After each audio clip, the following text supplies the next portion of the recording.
Okay, so we start the meeting, and the roll call is that, at this moment, present are Gary Applegate, Greg Kluge, Keith Dillon, Drew Hersig, Jonathan Ciesla, Graham Wall, Assistant Law Director, Crum Ryan, and we're expecting Roland England, but he hasn't yet arrived. Yes. So, I'm gonna look at my agenda. So we have, approval of minutes. We had a small amendment to the February 6th minutes, and then we have minutes for February 28th and March 6th. Can I have a motion to approve those? Motion approved. Second? About February 6th? I didn't hear who seconded. Second. Any discussion? What did you say here? What are the dates? March 6th and February 28th? There should be a February 6th. February? And a February There 6th. was a February Okay. 6th change, so you have amended minutes for February 6th. Okay, gotcha. Plus, we have minutes for February 28th and March 6th. Okay. I first did. Graham second. Yeah. Are we approving it as a package or one by one? I was under the impression it was one by one. Well, I think we can approve them all as a package unless somebody wants to discuss a particular one. I mean, I'm amenable to that. Graham, are you? Yeah. Okay, so our first and second. Any discussion? All in favor? Aye. Aye. Any opposed? Okay. Is there anybody there to give public comments? No. Nope. Okay. Do you want to review So and going down to confirm? Review and confirm agenda? going down to old business. I'm sorry? Linda, number 4. Review and confirm or amend agenda. Oh, yeah, I'm sorry. Does anybody have any changes to the agenda?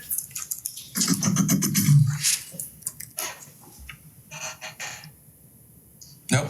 I mean, I don't know Hearing what it none. is. We'll move to item 6A. I had sent an email out to let you all know that the winners in the poll for additional meetings were March 27th and then April 13th and 20th. So please hold those on your calendars. And as I said in my email, if we don't need to have all of them, we won't have them all, but I would ask if you would please hold them. Does anybody want to discuss anything about that?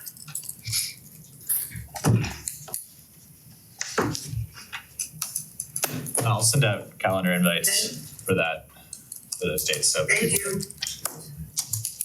And our next regular is just going to be the first Wednesday in April, right? Correct. But we do have a meeting next Wednesday. The 27th. Yeah. Yes, yeah. Just piecing things together. Yes, the regular meetings, yeah. Yeah. It's at 6 o'clock. 27th is an extra meeting. The regular meeting is the first Wednesday in April. So the 27th will be at 6. The first April Wednesday will be at 6, and then the other add-ons are Saturdays. Yeah.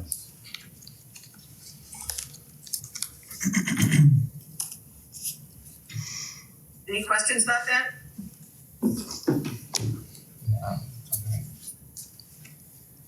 Okay, moving to 6B. I don't think we've had any further emails from the public, have we, Lee? No, none. Okay. C, we were going to revisit our informal votes on ranked choice voting and the change in how we elect city council so that Craig and Roland could weigh in on that, since they weren't at the meeting last time. So Craig, do you want to share your thoughts? Sure. I am not inclined to put ranked choice voting to city council for some of the reasons that were discussed during the previous meeting. I think I'm trying to focus, one of my main desires is to just focus on cleaning up the mayoral system as well as cleaning up some of the other changes. And I think putting ranked choice voting in front of city council is a lot. First of all. Second of all, just from an aspect of how it would affect Cleveland Heights, I'm not sure it would affect our voting system. I mean, the purpose of ranked choice voting is to make it more proportional. And I think our city government is pretty proportional to our population, so from a practical standpoint, I'm not sure how much of an effect it would have in Cleveland Heights. So I just don't think now's the time to do it.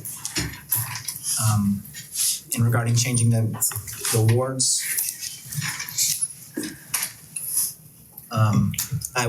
at this point, for many of the same reasons, I would go with just maintaining the status quo, all at large. I'm inclined to support or look more into maybe a hybrid system, but I think it's just not the time at this point. I'd prefer to, maybe that's something in the future that we can look at. Change to a mayoral system was a big change, and I'm not sure I want to make another big change that soon.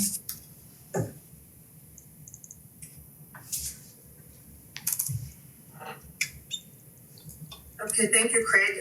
Roland, you kind of came in the middle of that, but we were at item 6C on the agenda, which was the opportunity for Craig and you to express your views on whether we want to recommend ranked choice voting and a change in the way we elect city council. And these are, we call this our, take a temperature poll, just to kind of see where people are on this. Sure. I'm just learning ranked choice voting, and I think it's a promising way of doing elections. I'm just not sure what problem it solves for Cleveland Heights.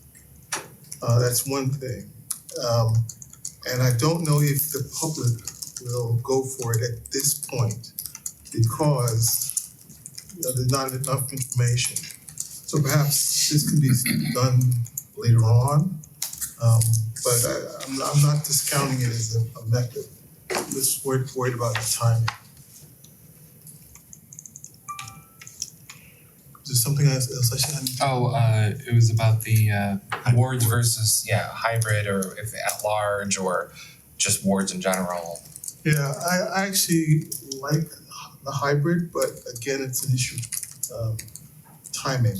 What can the public accept at this point?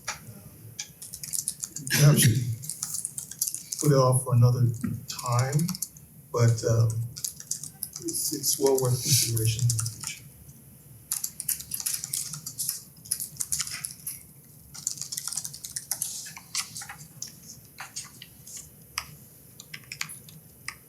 Okay, thank you.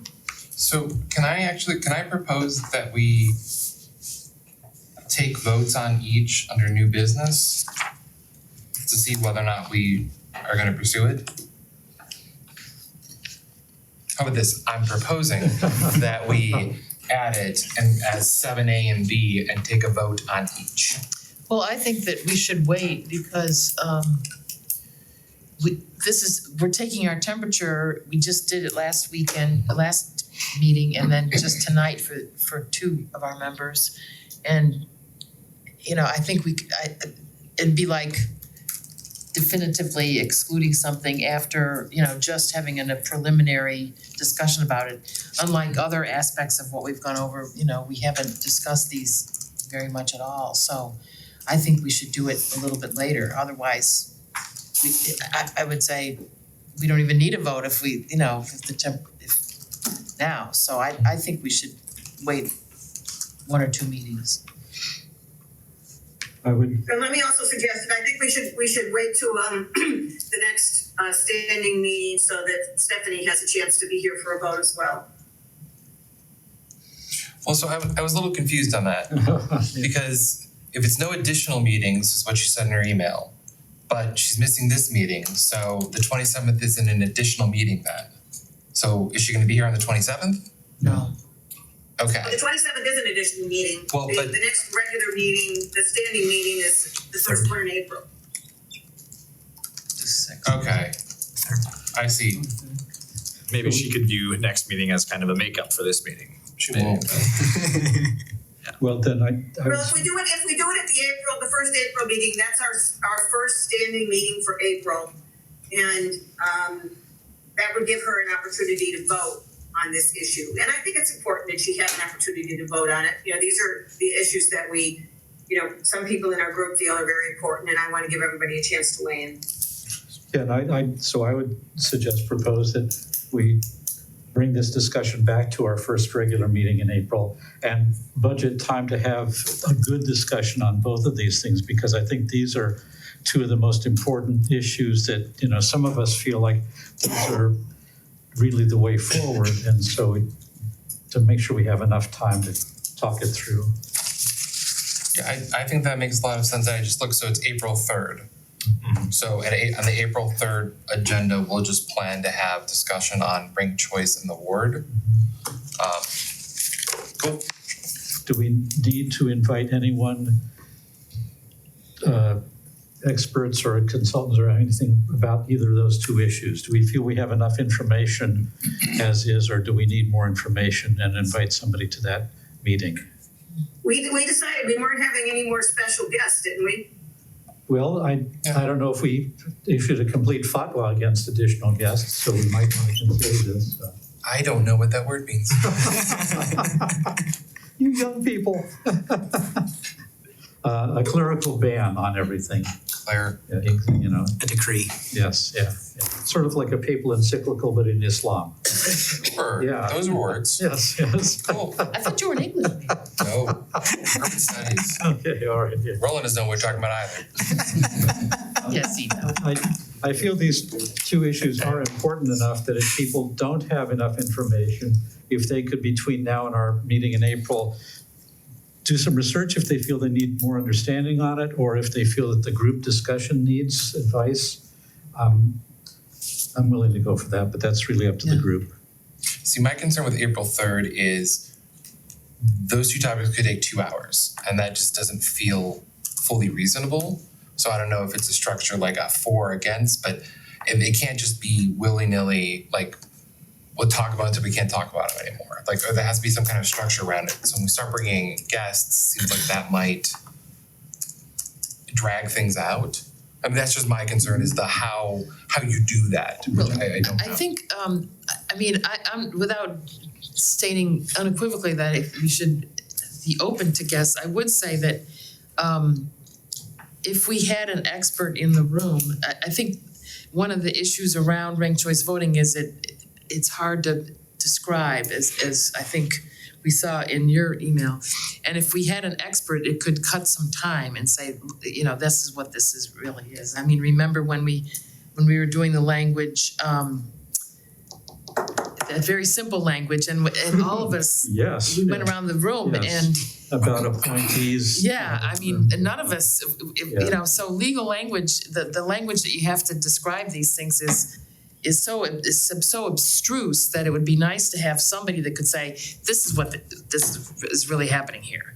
And I think I want to just throw a bone to the 2019 people. They cleared up a lot of that legalese in that first charter, and I think that making things understandable is a great gift that we could give the city of Cleveland Heights. That's just a parenthesis, because it's so hard to understand some of the required legal language. Well, again, I don't need to have the discussion now, but I think the most informed discussion we can possibly have at our April meeting makes sense, because these are two really important issues for local government everywhere. And so I just wanted to say, if people feel the need for more information at that meeting, I'm open to it, but if not, that's fine too. Well, I guess I want to say I just don't know whether we had. I thought we had decided at our last meeting, because of Stephanie's concerns about taking up meetings with speakers, that we weren't going to do that again. So I didn't want to schedule something for April and plan on having additional speakers and then have the same objection arise. And I also think we have to be careful about how we budget our time on these things, because we have a lot to do between now and the end of April. So I have a question. So the discussion about ranked choice voting or wards, either one, can center on what does it mean, how does it work, how would you implement it, that nature of the question. Or it could also be the nature of the question, is it timely? Let's assume that it's a good thing. Let's assume it's the best thing, okay? But is it now time for us to bring it to council, to bring it to Cleveland Heights? All right, so if it's the prior issues, then maybe an expert can contribute, all right? Although we've we've done a little bit of work on that already. If it has to do with, do we think it's time for Cleveland Heights to move in that direction? Should we be proposing it now to council for this purpose? An expert can't help us there. Right. That's where we think. And if I recall last week's discussion very well, I do it somewhat, and today's two voices, it doesn't have a lot to do with, we don't think it's a good idea. It has more to do with, it has more to do with the latter. Is it time to bring this to council for this purpose as a result of our work? And I'd be happy to enter into a discussion of that, not today, but I'm just trying to say that we don't need experts to help us understand whether it fits for Cleveland Heights so much. You know, is this the right time and all? Because nobody's out there who is an expert in that. Good point. Well, I agree with you, but I think in discussing that, some of the other things could enter the discussion, so. I mean, it you know, like, that's Well- kind of a little small box there. Well, if I might, in terms of your response, like it's very complicated, it's very difficult, but some people who are really good at this could describe it well. Yeah. All right, I think that's a good step too, once we decide we want to do that in the first place. For us to spend time on it now before we know we want to take that step, I think may not be the best use of our time.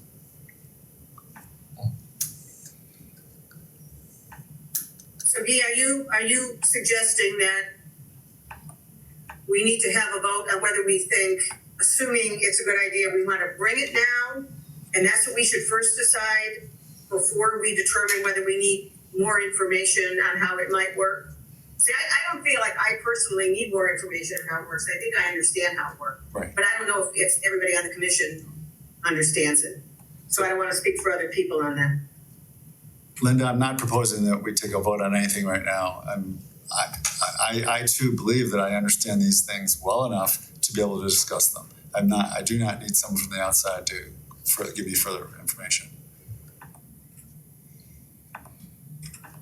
Well, I wasn't suggesting we do it now.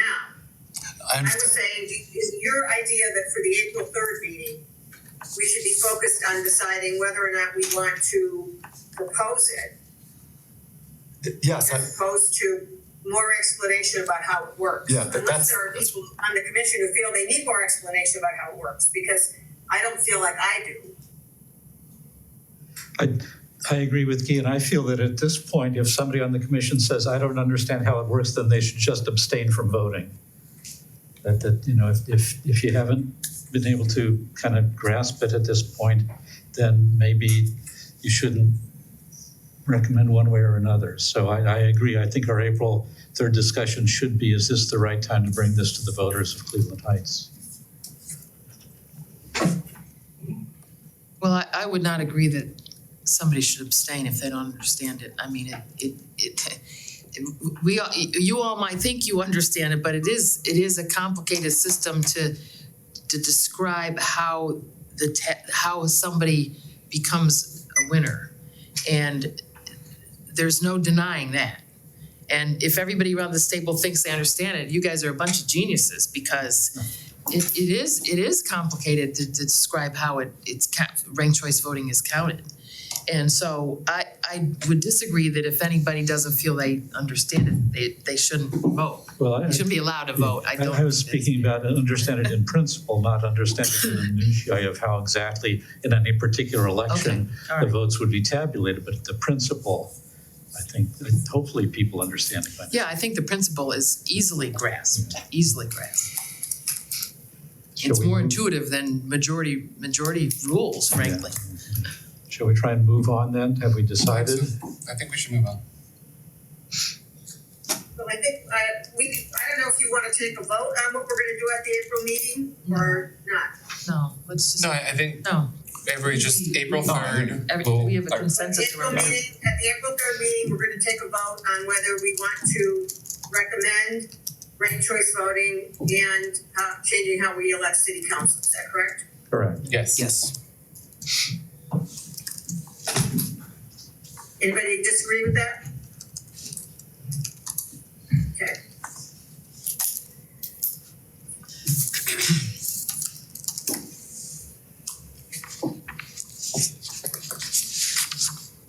Okay, so back to the agenda. So the next item on the agenda is the report for the law department. And Lee, I think you need a little more time on that, right? So the law director has reviewed my draft answers. He's identified some places that need additional research. He's also suggesting that we have the facilitator, Kevin Butler, give his input on these. So he is thinking more of having this to you at the next meeting. Well, I don't know if he knows the next meeting's next week. The next regular meeting. 2 weeks. August 3rd. Those are the answers to Graham's tabulation. Is Yes. 15 questions or what was Yeah, it? more, I think. It's 20-something. We don't have a printout of those, do we? No, I didn't print them out. It seemed to me in reviewing those, some of those have become now no longer relevant. We've crossed those bridges. I think so. I think it's good to have the answers regardless, but I think some of them you've already handled or with his. Right, but I don't think we wanna take up the facilitator's time and the city's money by having him answer questions that we've already kind of gotten Right. past. Right, I agree with that, Drew. yeah. Well, I can work to identify which ones of those, or run those by, which ones of those still need additional input. And my feeling from when we last met with the facilitator, he was more inclined to say, well, you'll need to talk to your law office about that. Yeah, he seemed to be very deferential. to Yeah, our- so I wouldn't want to spend city money and time on that if we can go directly to Mr. Hannah.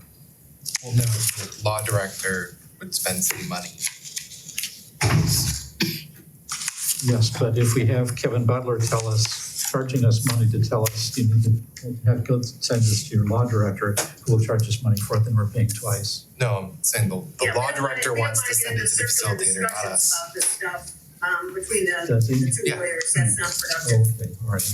I misunderstood then. And we've had, unfortunately, the law director's basically too busy to get to us.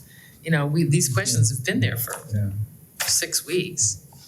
So maybe it does make sense to have Kevin Butler, especially if the law director. Well, I can go over with Lee where we are on the ones that we've already kind of addressed and the ones that still seem to be open and work with the facilitator to try to get them resolved sooner rather than later. I'm disappointed that we don't have this wrapped up today. Yeah. Because I had hoped that with, advance notice for a couple weeks that we would be able to have them resolved by today. So that's not great news, but I don't wanna just keep pushing that can down the road because some of those things we haven't gotten responses on and we do need to think about them.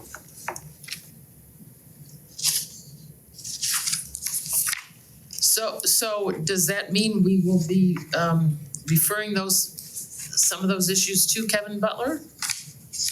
Or not? No, it's not us, the law director, I know, but the law director is saying to us to ask Kevin. no. No? He wants them to go directly to Kevin Butler?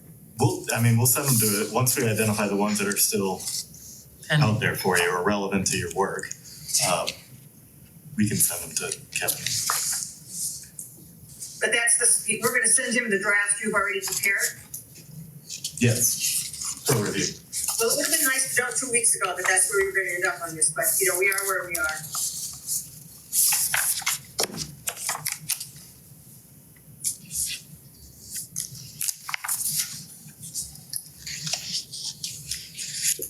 Okay, anybody have any further questions about that? well, I just would make the comment that we've hardly used Kevin Butler for anything, so I don't think we should not do something just because we don't wanna cost the city money. We've hardly used him at all. Yeah. No, that's not the issue. No, I wasn't speaking to your issue, Linda. I was, What Drew raised, which is that we did ask some questions early on, and I think through our discussions over these many weeks, some of these issues have gotten resolved. So we don't need to, ask somebody to write us an essay answer when we already have the answer. Okay, so the next thing is to define the contents of the charter amendment buckets. So I put those in an amendment to the agenda, and this is a list of buckets that we've had before us for a while. Drew put this together initially, and then the notes on it in italics are some notes that I added. But does anybody have questions or changes they want to add for the possible bucket groupings? And again, the buckets are a mechanism to isolate related points that could potentially, and this is gonna be up to city council, but if we propose that city council consider amendments in buckets, it just means that it's maybe a more convenient way for people to digest what is going on with the amendments as opposed to presenting one revised document that may be overwhelming for some people, for voters certainly. I'm sure city council would take it seriously and would work through it, but I think we also want to try to be helpful in putting it into digestible chunks if we think that makes sense, so that it facilitates review and discussion when we take it to city council. So did anybody have any changes you wanted to suggest to the buckets? Shouldn't we just work through them then? You've got your Exhibit A with your notes, so why don't we just take it bucket by bucket and say, are people okay with this? I mean, I just wanna Okay, get, is everybody okay with bucket one? I just wanna get an understanding, are we locking ourselves in that we can't change our mind or make adjustments? I hope not. Okay, then I'm good with Okay. bucket one. Good with bucket one. Anybody have any changes to bucket two? It seems to me when we were reviewing the 2019 proposed, we agreed with their changes about percentages of voters who had voted in the last election. All that was language that we said, yes, that's preferable to 20% of registered voters, et cetera, et cetera. I thought we had kind of agreed that those changes were the right changes and we wanted to adopt them. I don't think we agreed on the question of whether the number of signatures needed adjustment. If you're changing the benchmark, so if you're changing from all registered voters to people who voted in the last election, do we want to keep the same percentage? Maybe we do, but I don't think we decided that. If anybody else has a different recollection, speak up. I just want to ask that even if we at that time believe we decided it, I myself have moved in the direction of requiring fewer people to say somebody should be on the ballot. So when we talked to at least I think two of the council people, they mentioned it shouldn't be a percentage of voters who voted in the last election. It should be 100 or 150 or 200, whatever.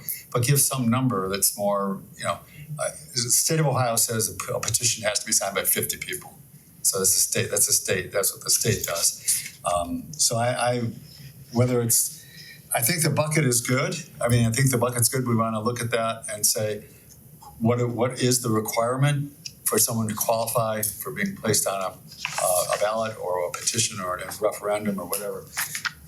But I like the flexibility to say, well, maybe what we want to do is something different than just a percentage of something. That's interesting. So I think that means you're saying the bucket's okay. I think I'm happy with the bucket. We haven't discussed what the right percentage is. Yeah. Well, Yes. and maybe it's not a percentage, maybe it's a Yes. literal number, Right. 100, 200, 600. But that's yet to be But decided by us. right, that's Yeah. right. That's what we'll discuss as we get to that bucket. So But this that's a is good giving bucket. us leeway. Yeah, it's a good bucket, Good but bucket. I'd like to discuss it. Okay. Anybody else have any comments on bucket two?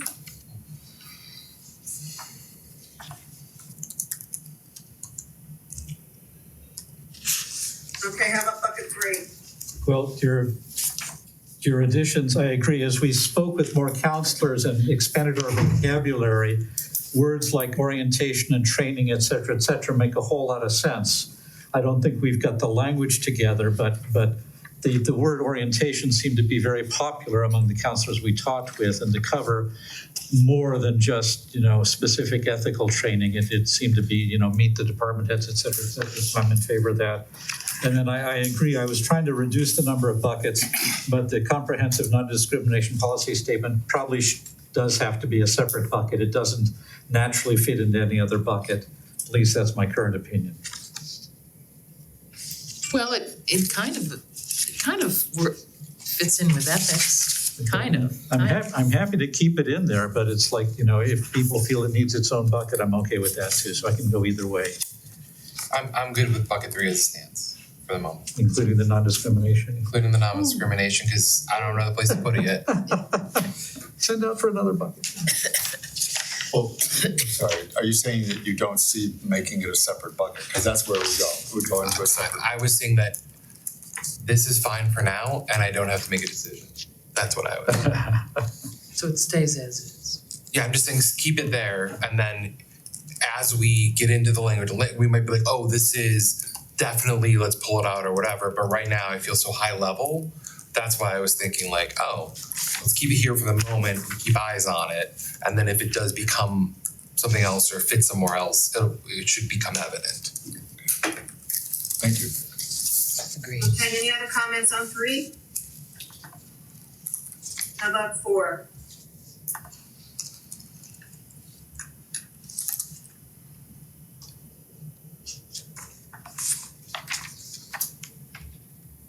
Everybody's okay with 4? I believe in some text, we did make a statement about expectations of cooperation and collaboration. That was in some text that we looked at.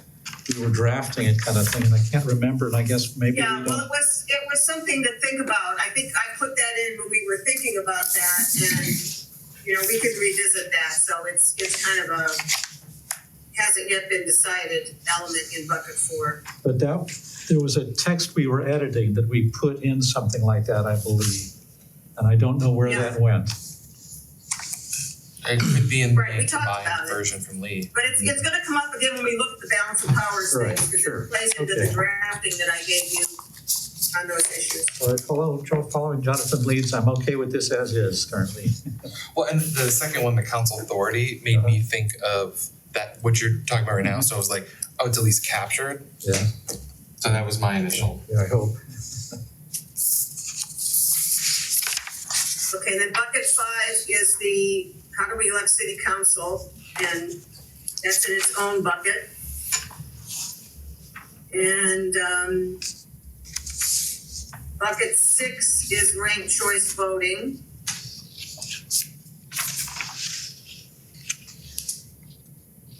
And I think that should be in its own bucket. Does anybody disagree with that?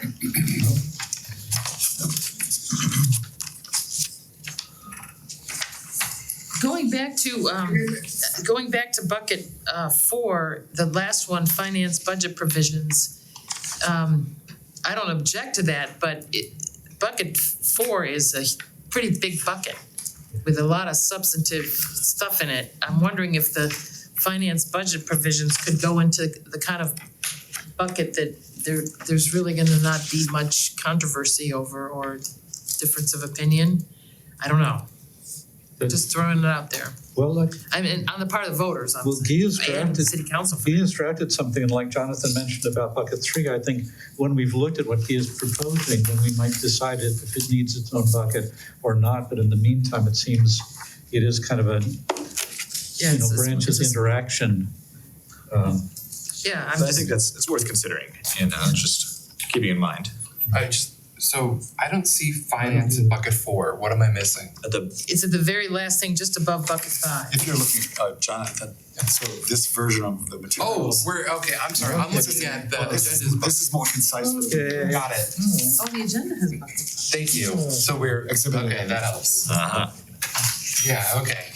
I'm glad I asked, because we were in two Where's different. the finance point? So Linda, there's the bucket at exhibit that was attached. Two But bucket then lists. there's the grid that you put together of assignments. We weren't all looking at the same. Well, it's good now we're looking at the same document. And they reflect each other, but one had more detail than the other. Okay. Okay. So the chart put it in a different place? No, you added finance in the chart and it's not explicit in the exhibit A. But again, you just go in more detail in the chart. Okay. But I don't think intent has changed.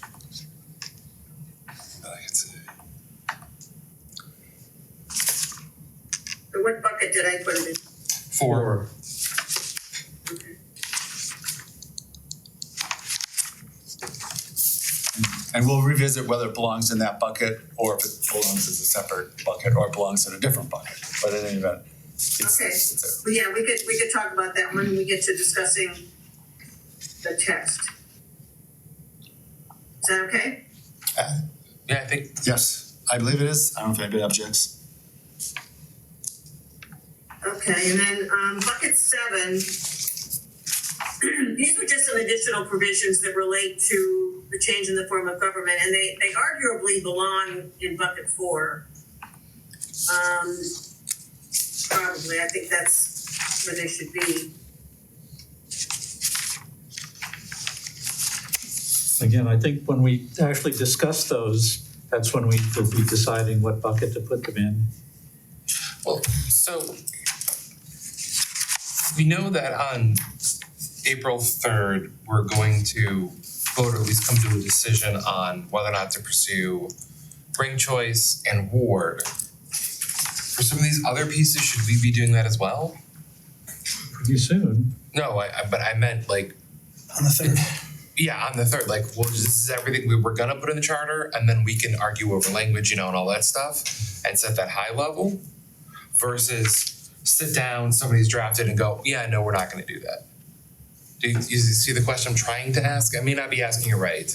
I'm not sure. Am I? Okay. Yeah, I think so, this is just about everything. So, basically, if we were to decide all this stuff on April 3rd, we'd be done except for the draft. No, But- no, I mean, like, for instance, let's say a different provision relating to changing the form of government. We say we're not gonna touch it, and we all have a consensus that we vote no, then it doesn't even matter, like, it just cross it off the list. Right. So that's what I'm saying, is like some of these pieces I'm wondering, because I don't know if we've discussed them. I Or can't should we? imagine throwing anything out of We here. haven't discussed some of them because, to be honest with you, when I started looking at provisions to consider where we needed to make changes if we wanted to try to balance out the powers in the charter, to finish doing the work that was started by the 2019 changes, we hadn't considered some of the issues. Because they aren't obvious in the current charter. When you start peeling stuff back and thinking about it harder, some of this stuff pops up. So for instance, I was looking at the provision in the section about the mayor and what happens when you fill a vacancy with the mayor, and it occurred to me that it wasn't being done in the same way as filling a vacancy for city council. So, it's just sort of a natural consequence of drafting a provision and then considering how does it fit in the context of the whole document. And sometimes if you change one section, you have to change another section. So the only reason we're having this discussion about the buckets is because at our last meeting, somebody said they wanted us to talk about it, so it's on the agenda.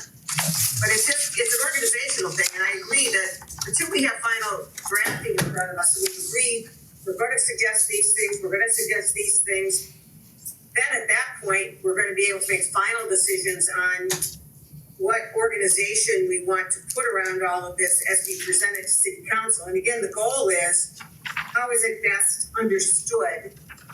How do we most clearly present the ideas and make it easy for somebody who hasn't spent weeks and weeks like we have to grasp this quickly and get their heads around it so that they don't have to spend months and months doing it as well.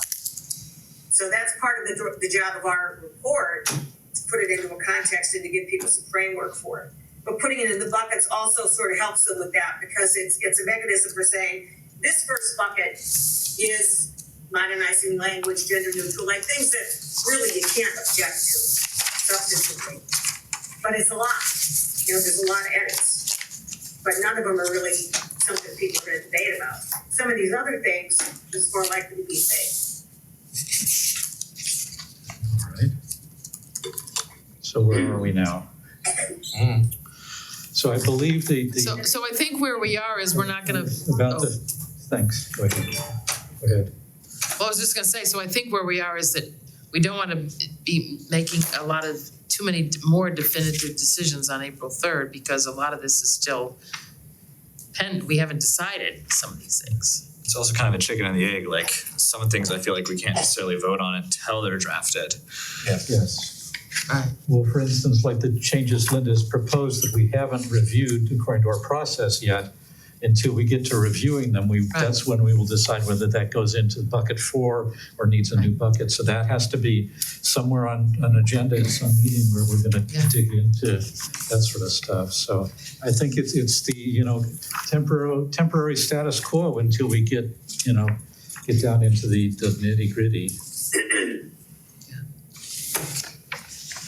Okay. One more thing I wanted to add is just we're Other looking at. comments about buckets? Yeah, just as we're looking at the assignments for drafting, I wanted to task myself with drafting a potential land acknowledgement passage, either to be included in the preamble or into its own section.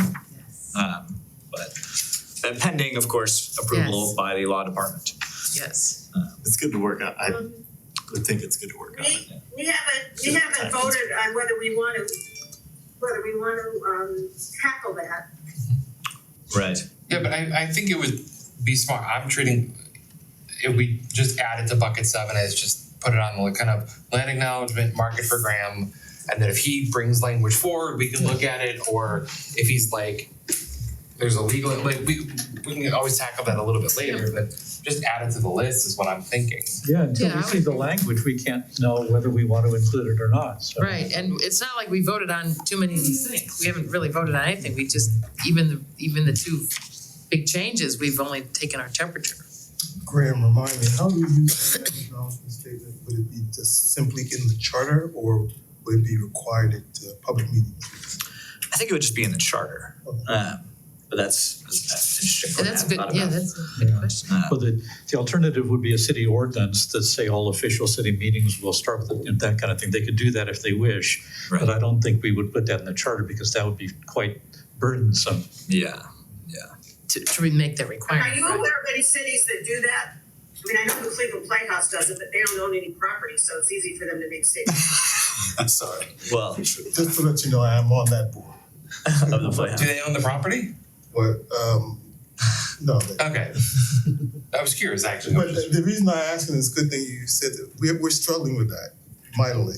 And we have one now, but we may ratchet it back a little bit because of the guff we've been taking, so.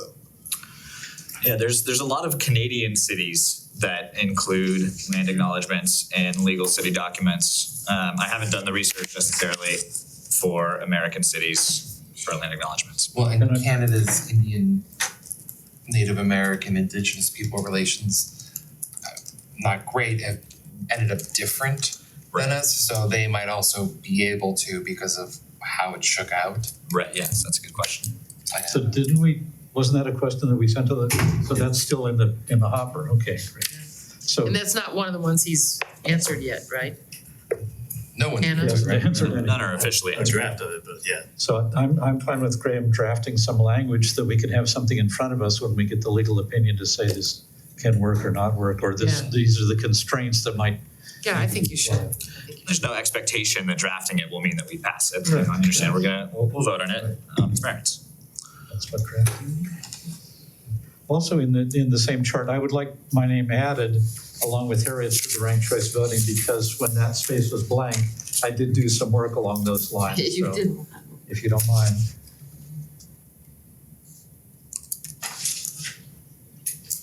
I can change my name to Ozzy if it will help. That's an old person's joke. Yeah, I have no idea what you're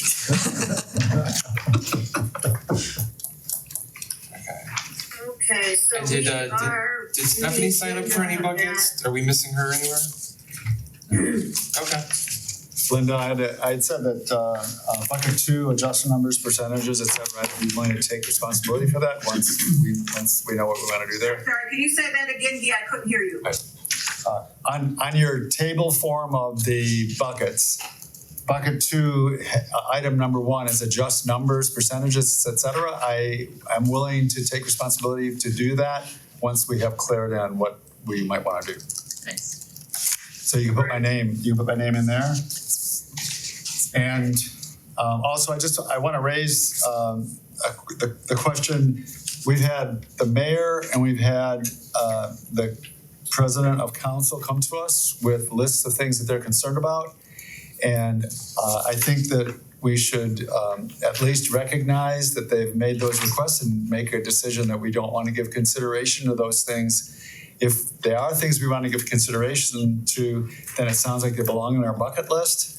And I did an analysis this afternoon, not trying to push it into the agenda right this minute. Maybe April 3rd is the time to do it. But there's a half a dozen requests that have been made by one of those leaders that we aren't giving any attention to at all. And I'd just like to be able to say as a commission, our leaders came to us and we looked at whatever they asked us to look at, even if we said we're not gonna look at it. Does that make sense? I think it makes sense. Okay, and then, so the question would be is when does that make sense to raise those items? Well, I would suggest not tonight because people haven't had a chance to review it, but we could do that at our next meeting if you want to. Well, I think part of it is to see how many other things we have teed up because, it's almost 10 to 7 and, we haven't covered much of our agenda yet tonight, so we've got a lot of things teed up. But we could certainly review it. That's fine, the next, if it could be on the next agenda, that's fine. Pretty well on our. Notice some of the things I've raised to the agenda don't get attention for a while, but eventually. And anyway, you all have an email, it has the document and it has a link on Dropbox with the contents, very brief analysis that I did, but it's informative enough for what I think we need to do. It's very helpful, yeah. Right, and Guy, I want to acknowledge that you had it earlier with some things that you wanted us to consider. So if you want to propose that those be considered at a particular meeting, just shoot me an email and we'll figure out where to put it in. Okay. I don't want to overlook them. Okay, will do, thank you. And just a reminder, generally, as Jonathan reminded us earlier, when we send an email to the whole group, giving information is one thing, giving an opinion on, I think we should do this or I think we should do that, borders on violating open meeting, because if it's something we're going to be voting on, then you have communicated to the whole group how you would possibly vote on it, which is what we're not supposed to do in email. So It's tricky, but I didn't really understand the wording of your email. If there's a quorum of people on the email, A quorum of people receiving the email. yes. yes. Oh, okay. So in our case, more than 4 or more, 5 or more, I can't remember, thank you. I'm not doing math today. If there's 5 more people, regardless of whether or not you read it, sunshine laws apply with it's considered a quorum. So were you speaking to Stephanie's response saying she couldn't do stuff? I was speaking to everybody because we've all replied to emails and done the reply all, and some of them have said, do not reply all, or we've been pushing out information. But if there's any questions, I think it's just something to be careful of. So I was hoping more just keep mindful, because if one of us violates the sunshine laws and someone decides to take it up, we're all responsible. And my understanding is if it's something that we will be voting on at a meeting kind of thing, then that precludes discussion. If it's just scheduling or, I'm sick of this or that sort of thing, it doesn't violate a kind of thing. Yeah, I just was wondering at the origin of, in other words, it was a word of the wise. You weren't saying that Stephanie can cross any lines in her email. You just warning. I It was anybody was saying that. Oh, I was more after just if there would have been any response or we would have kept going about who's showing up for when, then that's kind of a meeting decision. Are we having extra meetings? It slips quickly. Yeah. And it's tricky and it's just. So was a doodle poll? No, that I was, don't think having a doodle poll and providing reports on consensus on when to meet presents an issue. And it's very cumbersome not to be able to schedule meetings until we have our next meeting, when the meetings are 2 weeks apart. It'll be May 31st before we have meetings. You have to have some practical considerations when we're scheduling meetings we're not voting on anything, we're just scheduling a meeting. Yeah, it's concerning anything we might be voting on here at a meeting that should not be discussed by a quorum of members outside a meeting. And discussion even means if I just tell everybody, that's a discussion because then you all know my opinion on it. It doesn't need any back and forth. I've talked to 5 people about it. That counts as a, violation of open meeting if I do that. So it's tough. But that's only about things that we will be voting on as a commission under the charter. It's not about scheduling extra meetings or getting haircuts or anything like that. I was just, Sure. It was I good. didn't know where it was gonna go, Yeah. that's all. Yeah. Because initially I was gonna respond, because some pieces I didn't understand, but I'm like, oh, if I start discussing it and we start discussing it, then now we're in a different area. I really like the way Guy's email this afternoon, like the do not reply, I feel like is helpful, and then you just stated exactly what you did. That's cool. And I don't know about you, but it's hard for me not to, because I'm so used to responding to emails Yeah. and there's some work we could get done, but just this one-way push is difficult.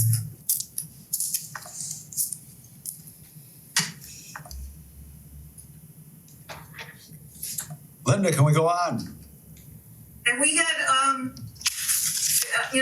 the next item here, item F, is, consider a vote on whether the recommendations are gonna be presented as one amended charter or as buckets. And again, this is something that came up at our last meeting as sort of a to-do for the agenda for this meeting, but I really don't feel that we're at a point yet where we can make a decision on that and take a final vote on it. I don't think, I would agree with that, but I also think that is such a critical thing that it warrants ongoing discussion. I think we should really chew that one up or chew on it until we, and I just think it's a huge thing. I think we've discussed it at multiple meetings. Can I propose, along with the rank of the ward, can we kind of maybe just put that to bed on April 3rd? I don't think we're gonna be ready on April 3rd, but we could I don't certainly think put we're it on the agenda if you want to. Absolutely on the agenda, and because depending on which way we go is going to involve a lot of work, we need to get that kind of decided sooner rather than later. Maybe April 3rd will not be the deciding vote, but then we will just have to say, schedule a deciding vote on that so that people who might be trying to write a new revised charter will have enough time to get it done. We've got chunks of it out there in various forums, some with red lines, some with not kind of things. But it's basically putting Frankenstein's body together on the table that's going to take some time. So we need to make sure we allow for that. So definitely. Yeah, I would say as a practical matter,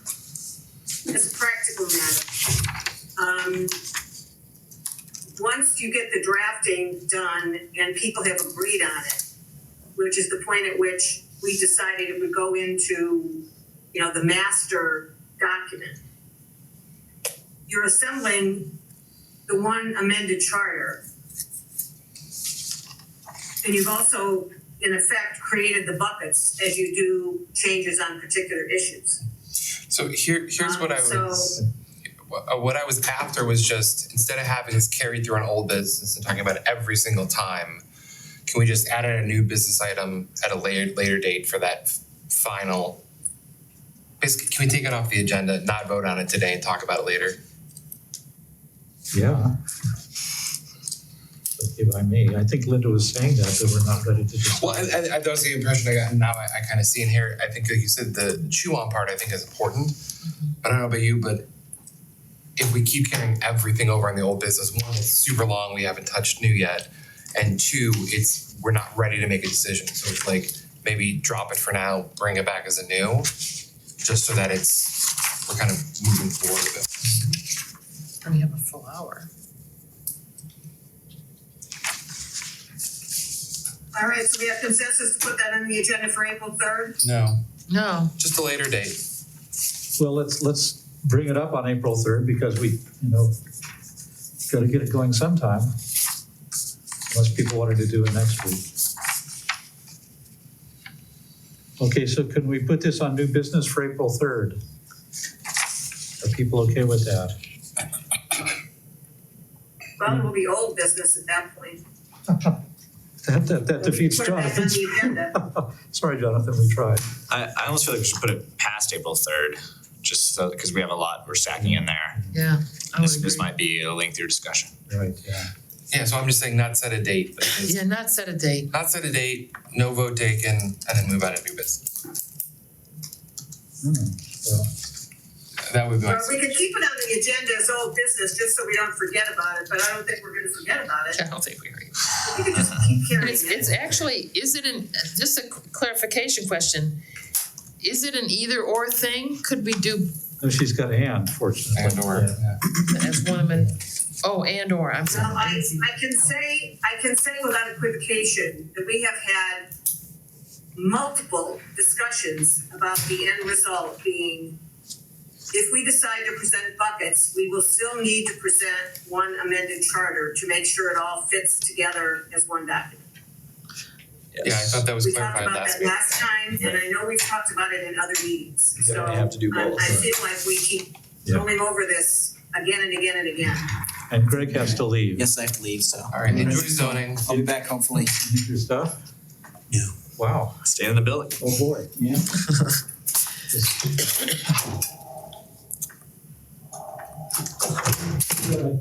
Greg was leaving, so I wanted to make sure.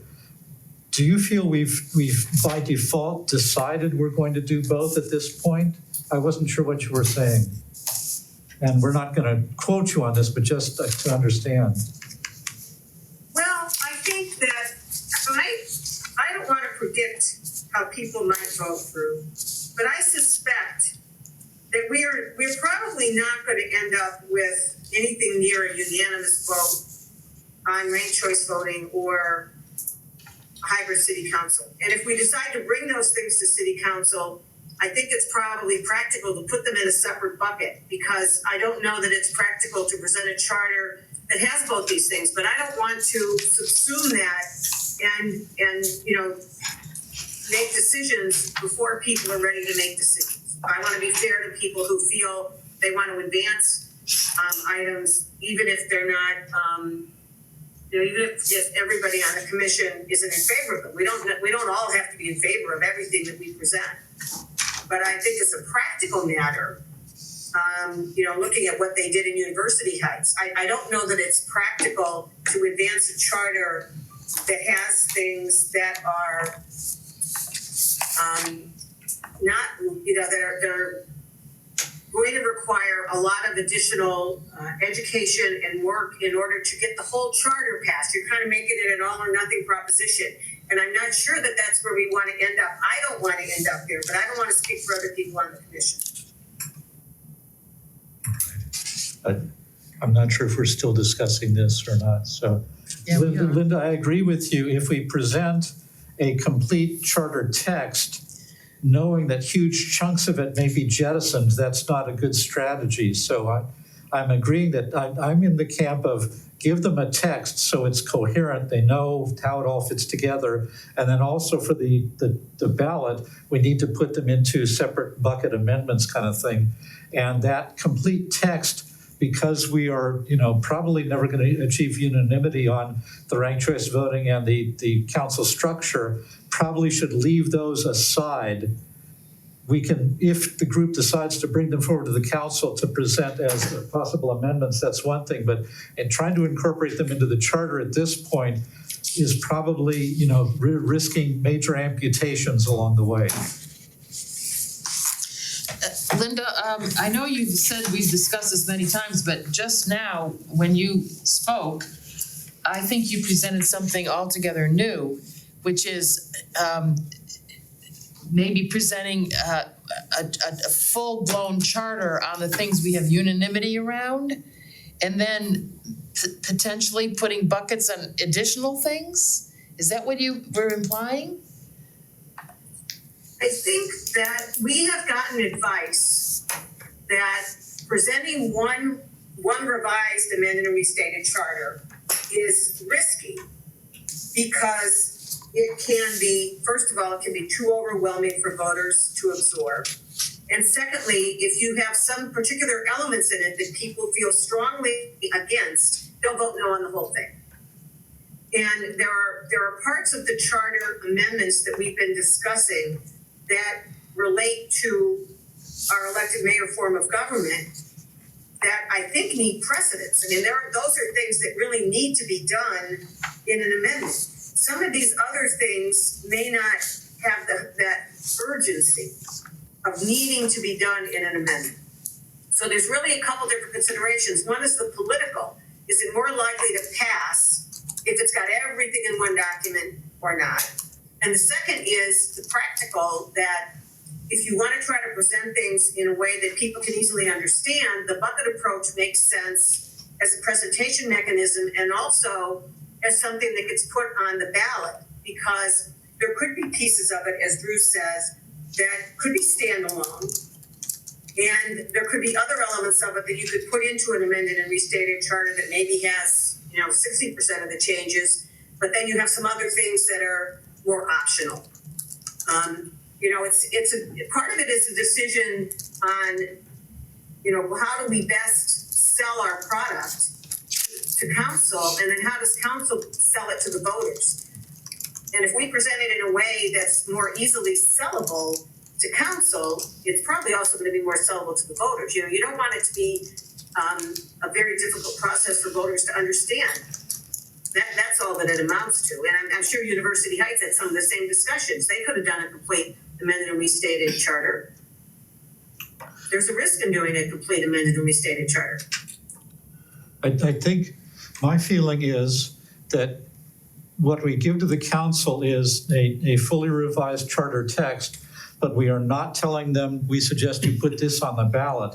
In addition to that text, we are giving them buckets, amendment-shaped buckets kind of a thing, and saying, these are what we suggest if you approve them, these go on the ballot. Here's what it will look like if these are incorporated or these are accepted. But we're not saying put the whole charter on the ballot, because I think that, I agree that's a mistake. But because I don't want to give them something that says some assembly required. I think for the council to understand the impact of this, we need to say, and this was what it'll look like when you put it all together, so that you know what we're suggesting. But what we're also suggesting is that doesn't go on a ballot. These amendments go on the ballot.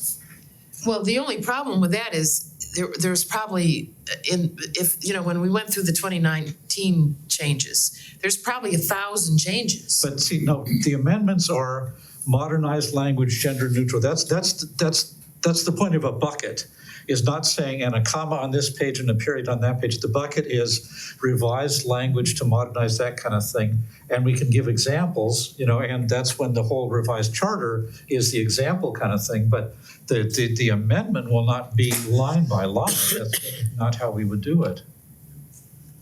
Just Makes sense to me, Drew, I think. I think that makes sense. I guess I thought what Harriet's question was earlier, Linda, is if you were suggesting that we would prepare a completed, all-encompassing version of the charter that does not include what we think might be more contentious, and that those more contentious things would be separated out. No, what I would envision is if we were to decide that we want to put buckets out, you would do one that has everything in it, so that somebody could understand if everything is adopted, this is what it's going to look like. And then you provide the pieces parts as a separate way for people to digest it more easily. Yeah, I feel like we have consensus on that. I don't know, I feel like we could even just put it to bed right now if we wanted to. It's on the charter. Make a motion. Yeah, and I'm not sure about, I wouldn't call the complete, thorough, revised charter text a bucket. I would say that's the complete, thorough, revised charter text. But then here are the accompanying buckets to account for the changes that have been made. And each one is amendment size so that it can fit on the ballot. I think that's what we're talking about. Yeah. Okay. Yeah. I mean, I would move that the CRC recommendations would be presented to council as both one single amended charter and as buckets segmented out for ease of understanding. And that's not to say that that's how it's going to be recommended that we put it on the ballot, but that's just for the presentation of our work to council. I'll second that. I think we've had enough discussion. Well, just, Does you know, anybody have anything else they wanna say on that? well, just Graham's in saying that we are not telling the council to put this whole text on the ballot as a one up and down vote on the whole thing. That's an important part of that motion. Oh, then I pull out of the motion. I'm not saying, so I just wanna, like, I'm not saying necessarily that it's to be clear, the motion has no bearing whatsoever on the electoral presentation. I'm only motioning for our presentation to council. Okay.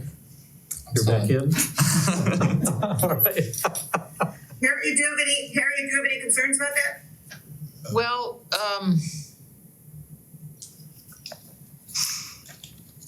you know, I mean, it's a huge presentation decision on our part. I guess I'd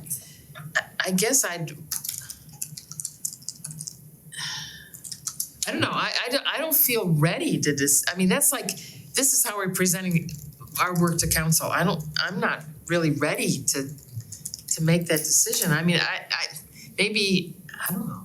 Roland, were you gonna say something? Well, the question then becomes, Harry, when are we presenting to council? Early June, I believe. End of May. End of May, early June. End of May. End of May, May 31st was our committed finish date at this point. Because I'm good with the full package going to council. What I'm not good with is the full package that goes to the voters, which is what we're all saying. Right, right, So it's a matter of timing. right. Right. Well, also the council will decide what goes to the voters, not us. Right. But we can recommend. Yeah, and they can also ignore. No, I'm saying like they have full control at that point. So Right. once we've set our piece, they can do whatever. So that to me, it's like here you go. And then that's why I was nervous about the council part is, well, you know, Right. they'll do whatever they want. Right. Does Graham need to restate his motion before we vote on it? Yeah, Yeah, so my understanding of the motion I made, and maybe this is not exactly what Lee just recorded, but we're presenting both one shiny, polished charter that has all of our amendments contained within it. One whole. Yes, one whole charter, as well as all of those amendments broken out into the buckets that we will decide upon later. All right, but the two main portions, and then of course a report, right? But like, so those will be one whole and buckets, not to exclude anything else. so, And I'm still amenable to that. Just moved and seconded. Yes, I and have a question. okay. So are the things that go in this charter things that all of us have agreed to? A Yes. majority of us have agreed to? A majority. Well, yeah, just a majority. Well, I think 'Cause we haven't decided any of We this. decided early on, we were gonna operate by majority Yeah, vote. yeah. Oh, we did, okay. Well, that's why we need to kind of get moving on meetings, because we've got text to look at. I think we've got a lot of it done for 2019. And Linda and Guy and others have spotted things that, you know, gaps that need to be filled in with the new mayoral system kind of thing. But we got to get moving on this. I tried that 10 minutes ago. Yeah. I think Harriet, that like we're definitely striving for consensus, but there are some of these issues that are definitely Right. coming down to. So what's the vote? Are we ready to vote? Calling the question? I'm calling. Can I, please? Aye. All right, do we have a second for Graham's revised That was- motion? Jonathan seconded. I'm still seconding. Yes, he's still in. Any further discussion? I'm abstaining. I'm just not ready. 1, 2, 3, 4, 5. Can she abstain? All in favor? Aye. Aye. I didn't know what it does to Everybody, quorum. Harriet's in favor? No, I'm not in favor of it either. Yeah, so we've got 1, 2, 3, 4 in favor, 1 against, and 1 abstaining. Yeah. Is that correct? Okay. I'm against. Why are you What against? what is your feeling? I'm not comfortable thinking that we're gonna have a whole document that is going to serve our purposes. So if we Well, but I would suggest to you, when you say serve our purposes, in my mind, even if we were to vote that we wanna suggest to council that the only way they should put this on the ballot is in buckets, we would still prepare one whole amended and restated charter so that everybody could see what it looks like. And the reason that that's important from a drafting perspective is that until you take that step of putting all the pieces parts together, you could be missing stuff like cross references or internal inconsistencies. So, I just don't see that there's any way that I would feel like we had done our job if we didn't present Can I just the say, restated charter so in any case. So I'm uncomfortable making this decision now before we actually really understand what it is we're putting together. Because right now, all we have high level statements of what we think we're gonna compose, but we don't have anything that we've composed. So I guess the question is this a binding vote that we can't change, that we can't change? I don't think it's timely. And even if we vote this way today, if it turns out it's not practical and it doesn't make as much sense, as we go on, then we're gonna change it. So if that's, Yeah, I think that like we could have a new motion to vote to change it, right? In my mind, it's just kind of like so that we don't have it Yeah. continuing forward on old Yeah, business yeah. necessarily. Like it's just like off the agenda for now. Yeah, I mean, And if it becomes a problem, we could address it later. as Linda said, we've discussed this repeatedly, but it's time to sort of fish or cut bait in the sense of, can we finally set a specific goal? We've set a rough delivery date, and now we need to know what form is our delivery going to take. I think that makes perfect sense, and it's not like we're going to be trapped by this decision. It's just saying we can, agree maybe not unanimously, but a majority of us saying yes, this is where we want to get by the end of May. Well, the vote was taken. Yeah. So I think anything beyond that is browbeating people who didn't vote with everybody else. Sorry. And Linda, I'm assuming you're voting with the motion? She can't vote. She's Oh, that's why she's not here. So we had 4. 4-1-1. Does that count as a majority in this? Okay, a majority of those present. Right. Okay. Yeah, my concern was just, is it abstention adjust quorum? We said no, and that's what I meant. Yeah. Oh, okay. So sorry about that, Harriet. I was just more of like Yeah. what does that do, It was a Funny, I brown- don't understand It you. was a brown check rather than Can she a brown. do that? And I think it's your work. not more of a hurt the quorum. That's Okay, well, actually, we're on to new business now. we've got like Yeah. 46 minutes. All right, so, let's see, when did I send this thing out? Well, we have the email you sent out on March 16th, and we have the language printed out from Lee. So we should have 3 packages, 3 staple things. I sent it March 16th. Yep. Good afternoon, all. It's where you outlined all the summary of edits. Yeah, I'm trying to find my, let me try to find my cover email so we can go through them in order and. Here, let me just re-forward it to you.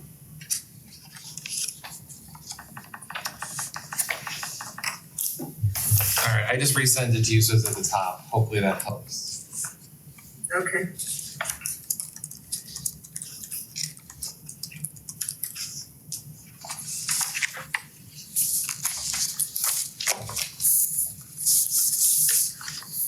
All right, so what I tried to do in the draft, and in this cover email was to address some provisions, mostly in Article 3 and 4, that relate to the balance of powers. And, the backdrop of this really is the discussion that we had with Gene Gordon and Len Friedson about the approach that they had taken in preparing the ballot for the change to an elected mayor, where they confirmed that they hadn't really focused a lot on any issues that didn't directly involve putting a mayor in place because to make a long story short, they didn't feel they could. So I was going back to try to fill in some of those gaps, and in doing that, I was looking at the provisions that directly relate to city council as well as the ones that directly relate to the mayor. So the first item Okay, here, just for clarification, it- we're looking at this document. I know we've got your email, but I need text in front of me. So this is the text. okay, that so you- you're looking at The Article qualifications. 3, Section 2, and read it, I believe you printed that out for folks? Yeah, and it's got And section it is- 3 it is is crossed this- out, and it is and then it this- says two And it is qualifications. this stuff, right? Yes. This one? Okay, all right, thank you. Yeah, so Article 3, Section 2, which has to do with basic qualifications to run for office. So, what I did was add the requirement that somebody had to have lived in Cleveland Heights and been a registered voter for at least 18 months before they filed their petitions to run. That matches what is required for the mayor. And then must continue to be a resident and a registered voter of the city. So I believe that the prior language required that to be on council, somebody had to be a resident of the city and maybe a registered voter, but it didn't have a time requirement and it didn't have the concept that they had to continue to be a registered voter while serving on council. So are we Does discussing anyone what, have any questions on that? well, I'm opposed to that. So is that what we're doing, or are we discussing whether we agree with these changes or not? Well, so I know the way we did That's, we're deciding whether you agree with the changes or not. Okay. yeah, and if I remember, the last time we did language, like 2 meetings ago, Uh-huh. it was if somebody wanted a motion to approve, or if someone was gonna make an amendment, like, well, somebody had to have an intent, say yay or nay, and then we discussed it during, after the second. That was my understanding. Is that how we want to proceed this time? I liked it, Okay. so I'm gonna motion to approve as written. This first section. Yes. 3.2 qualifications. So section 2 The qualifications, text we're seeing in front of us right now. yep, as Do we have a written, second? Second. and Roland seconded. So discussion, Discussion? Yes, I think a year and a half is too long. I think somebody should be able to move here and in a democracy, not have to live for a certain period of time here. I think that's up to the voters to decide whether that person has the experience and qualifications. So I would not put has to live here for a period of time. any other discussion? Well, I guess I would just say, to kind of counter what Drew said, is that this city's kind of quirky. And I think whoever seeks office in a city like this needs to have spent a little bit of time here before they seek office to understand Cleveland Heights. I mean, every city's probably quirky, but I do think I do think that makes sense, because it took me a while to get used to, when I moved here, it took me a while to get used to the place. Probably 18 months, maybe longer, It is, I mean, probably every city is quirky, but I think in Cleveland Heights is particularly quirky. But I'll repeat, I think that's up to the voters to decide. This person has been here, he's been here or she has been here long enough to get get enough signatures to get on the ballot. We know that much, kind of thing. Other than that, their campaign is going to have to tell us how informed they are. It's a quirky city, it's a young person, they've just moved here recently, but maybe we'll take a chance on them. That should be up to the voters to decide in a But democracy. we do have an unfortunate example of this. But When Josie Moore moved here, she moved here and let it be known that she wanted to run for mayor, right off the bat. And it ends up that not only did she back off from that after spending some time here, but then she ran for council, won election, and then resigned from council because, not that she resigned from council because she didn't understand Cleveland Heights. I'm not saying that. yeah. But I mean, I do think that, it's a kind of a case in point where, especially young people, Jerry Springer in Cincinnati moved to Cincinnati and ran for mayor right away. Now we know how Jerry Springer But ended up. is it up to us to say that Josie Moore should not have been allowed to do that? That's what we're talking about. She will not be allowed to run for mayor, or she will not be allowed to run for city council until she has lived here for a year and a half. Well, it's like an age requirement. I don't think we should do that. Okay, so can I just suggest, Drew, thank you very much. We understand your position, what you You're said. not gonna shut me up, yeah, I'll speak again if I need. No, I'm not. But do you have anything more to say on the I timing? might. Please do. I'm gonna wait and see what other people say. Okay, I'm suggesting that others, it's now time for others to contribute. I'm just saying, I'm you waiting can talk as often as you want, Drew. Thank you for the permission, Guy, I appreciate it. It's unintended that way, Mr. Drew. So, does anybody have more discussion then? Well, I just want to say, I'm saying my remarks Would you like- tentatively. Would you like to ask Karen if she's done? No, you're not gonna do it, fine. Excuse me, Drew, that is not something that's suitable in this forum, please. I don't think You can so. refrain from such actions in this forum. Thank you. So let me ask a question. Do you feel that if you don't like a residency requirement in this section, it should be taken out of the one for the mayor? It's not the residency requirement, it's the time of residency, how long. I completely agree that if somebody running for office in Cleveland Heights should reside in Cleveland Heights and be a resident during their term in office. No, I meant the 18 months. Right, exactly. So Drew, are you open to negotiation on the time?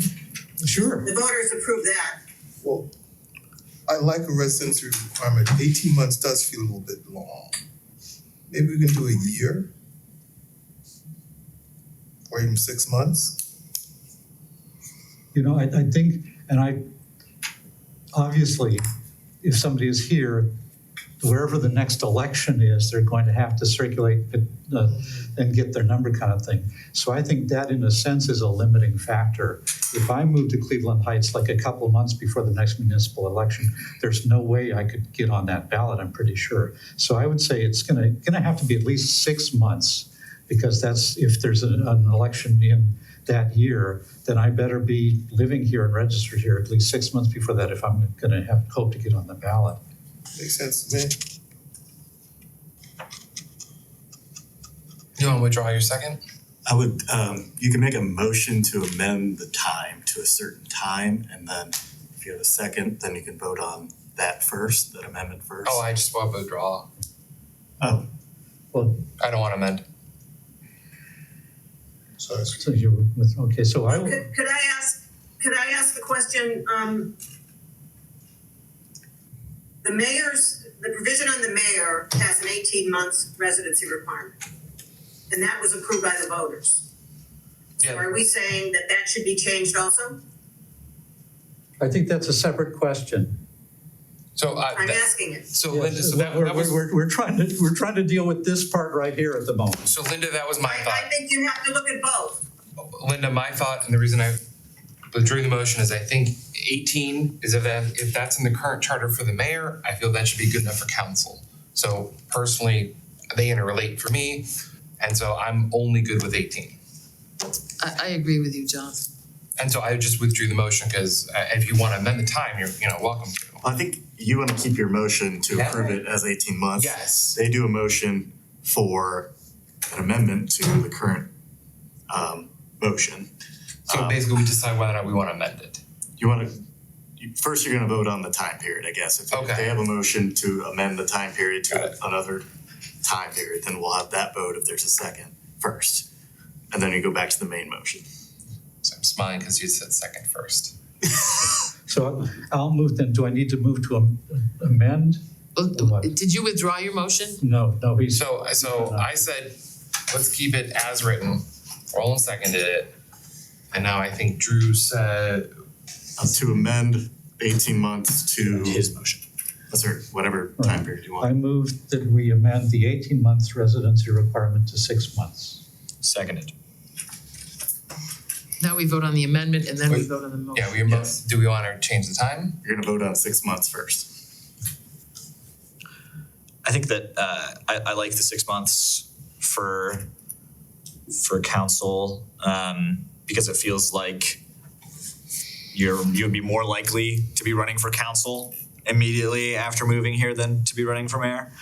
And based on Drew's appeal towards just democracy and representation of people who live in the city, I think makes sense. I'd go with that too. Can you say that again, Roland, please? Yes. Roland, I'm sorry, I said I can go with that too. You can go with that too, okay, thank you. So we'll call for a question? On the amendment, Yeah, the amendment. So everybody in favor? aye? Aye. Opposed? Aye, Aye, nay. aye. And abstain? I'm opposed, but I know I can't vote. Nope. Are you abstaining? And I just,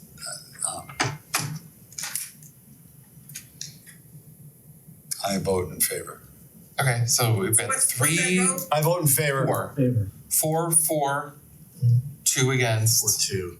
So it passes, so it is to change it to 6 months. Yeah. Correct? And I'll vote on the whole thing.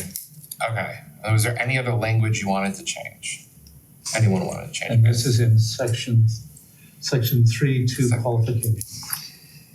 As amended now to change the residency to 6 months. Yep, for at least 6 months. Do we need a motion on that, or is that still? It's already seconded, so it's called, Call for question? Yeah. Did anybody want to pass the rest of the language? So we're talking about 3.2 here? Yeah, just the first paragraph. the whole thing with the as amended. Call for question. All those in favor? Aye. Aye. Anyone opposed? No abstain. Was it unanimous? Yes. Okay, cool. Yay. Progress. Linda, thank you for your work on this. You're welcome. So the next one is, let me find this again.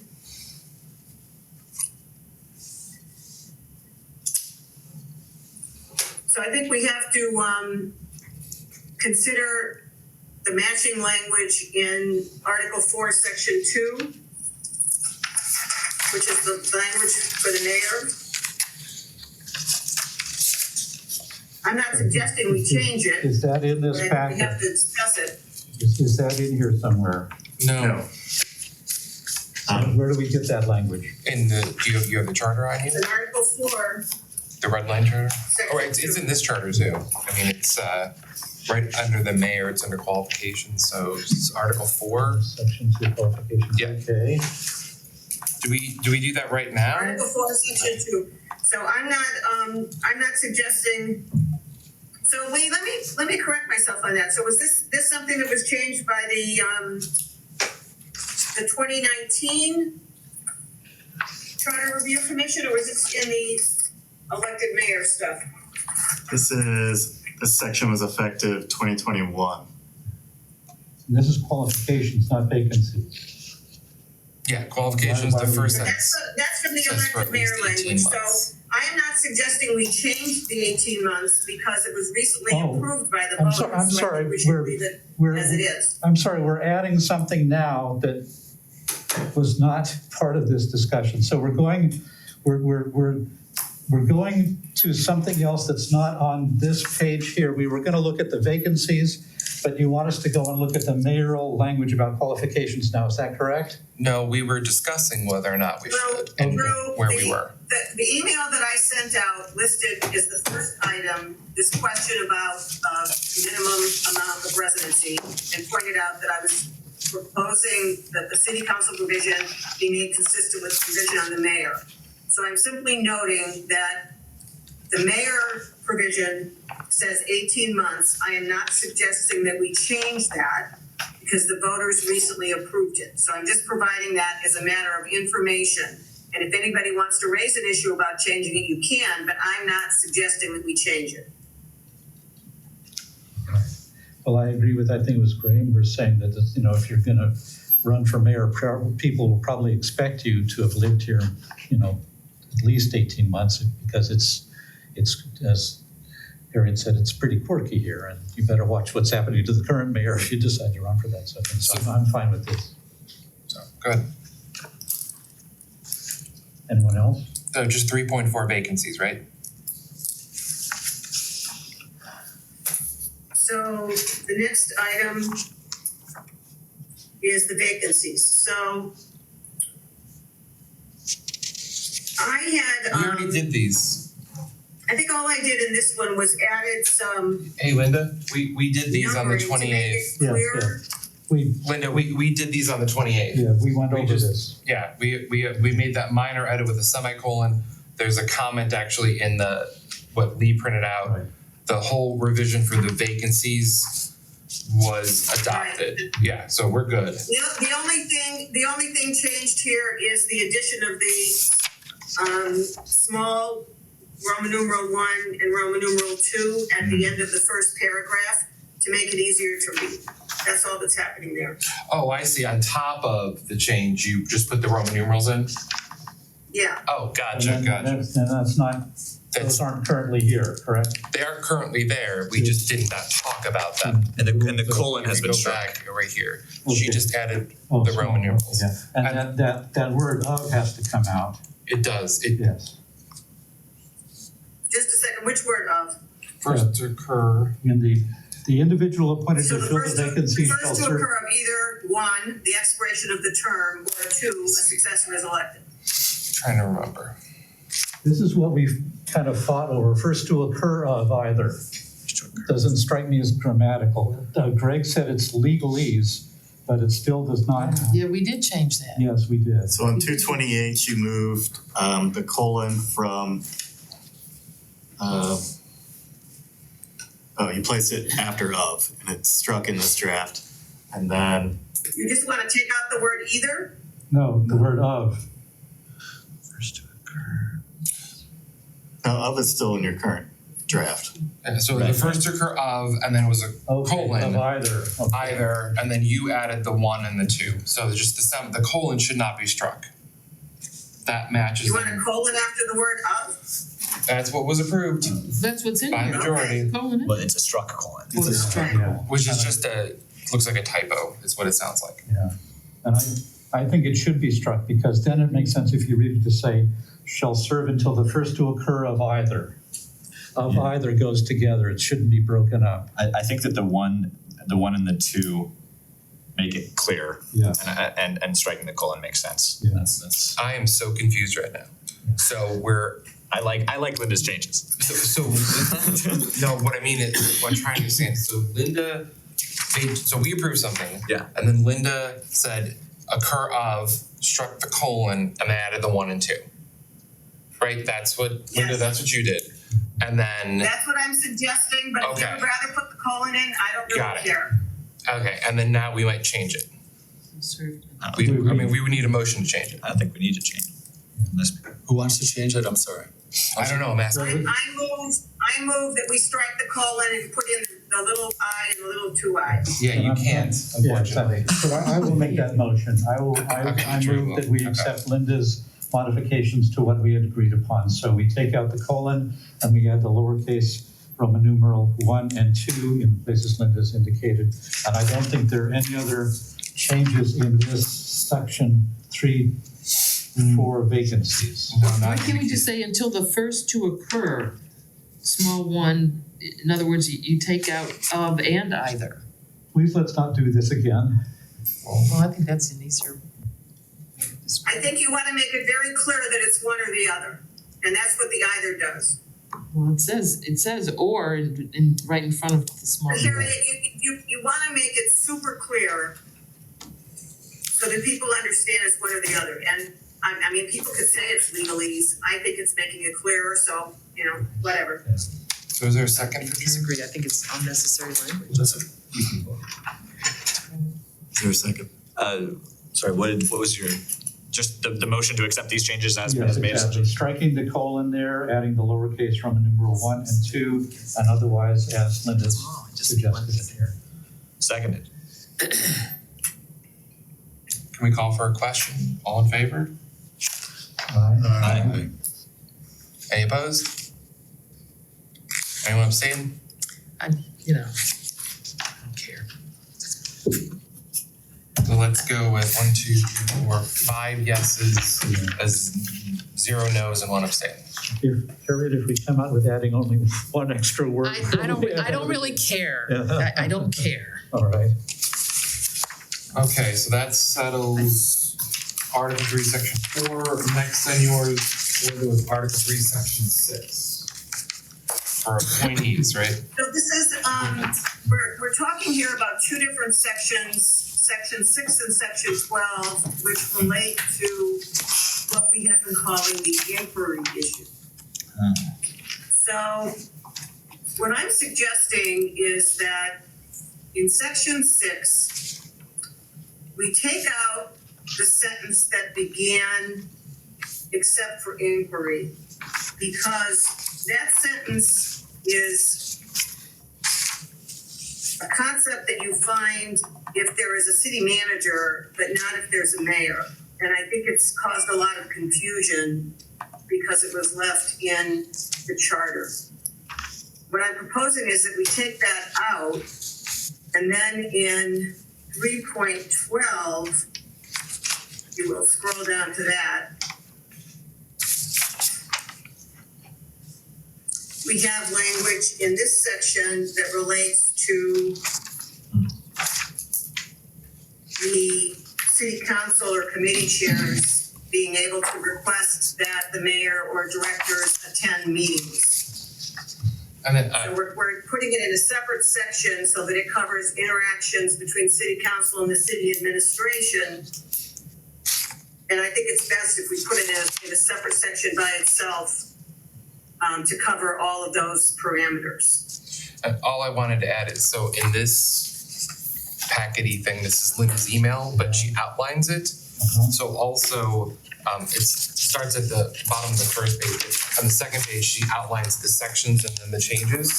So then just a heads up, because if you just stare at the legal language, it's, since we're flipping between 6 and 12, she's outlined it, so I find it a little easier, but we have a lot of paper, so I just wanted to be clear. So sorry about that, Linda. Thank you for doing the outline. It's very helpful, because it's easier to match it than just hunting through the language. Now,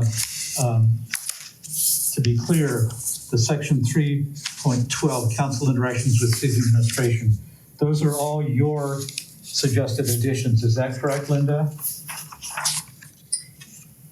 Yes, the language about being able to request attendance at a meeting actually was suggested in an email that we got from Barbara Hawley, and it's taken from the Ohio Revised Code, a provision that would apply to a city that doesn't have a charter. I'm just asking where this text came from, because there's a big chunk of it and then some has been struck out and that sort of thing. Is this in the current charter in any form, or is this something imported from elsewhere? This is new. We talked at a prior meeting about the collaboration idea. Correct. I'm just wondering then if it's new, And then, let me finish, please. I'm just wondering why, if it's new, there are crossed out sections. Why did we import something just to cross it out? I think what is in there is the section originally drafted by Kevin, so that's an addition, and then Linda has made revisions to that. Thank you, that's what I was asking. Okay, so now we know where this came from. Thank you.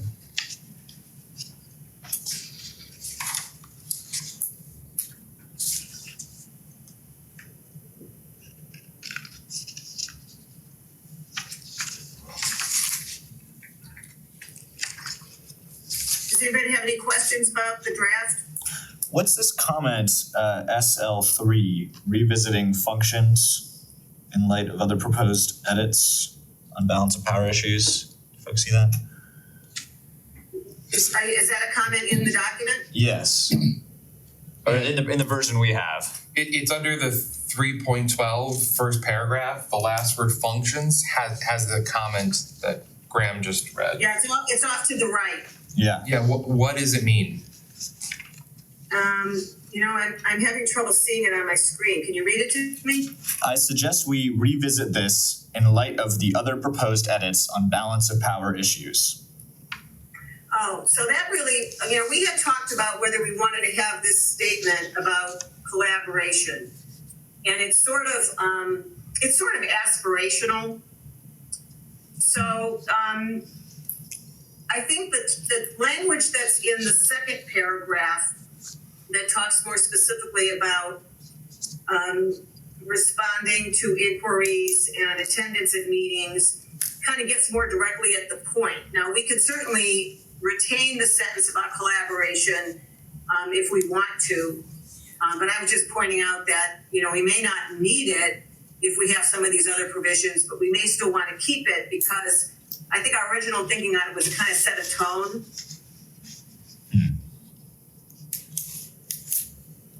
Kind of expectations.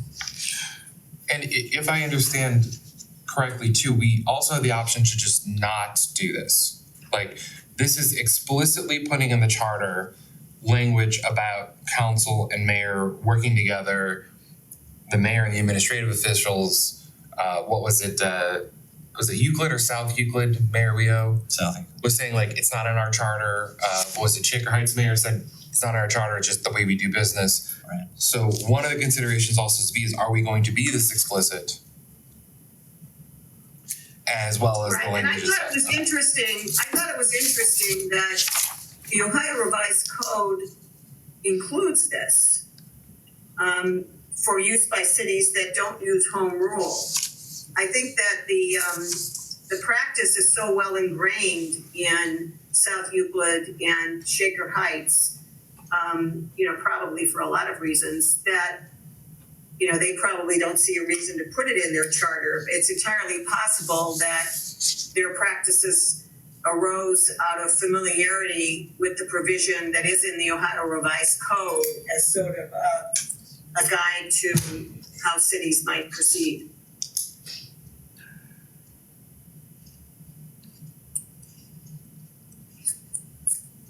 So I've got a few things here. In the second paragraph, where it says, council president or council committee chair may request that the mayor, the city administrator, any of the directors of the administrative departments, and any other personnel of the city attend specified meetings. What page are you on? Okay, this is the section we're discussing here. No, I'm on 3.6. 312. Oh, 312, oh, okay. Yeah, 312, second paragraph. Thank you. Yeah.